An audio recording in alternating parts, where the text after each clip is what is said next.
Сегодня мы чествуем на нашей аллее мастера спорта СССР, заслуженного тренера России, заслуженного работника физической культуры России, главного тренера, начальнику команды ЦСКА и Вооруженных сил по греко-римской и вольной борьбе Маргиева Анатолия Хазбиевича.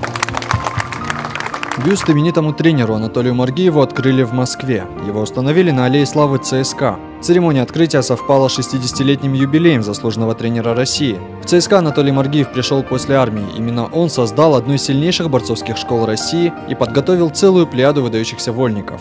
Среди них олимпийские чемпионы Вадим Богиев, Давид Мусульбес, Хаджимурат Гацалов и Джамал Атарсултанов, а также призеры игр Бесик Кудухов и Денис Царгуш.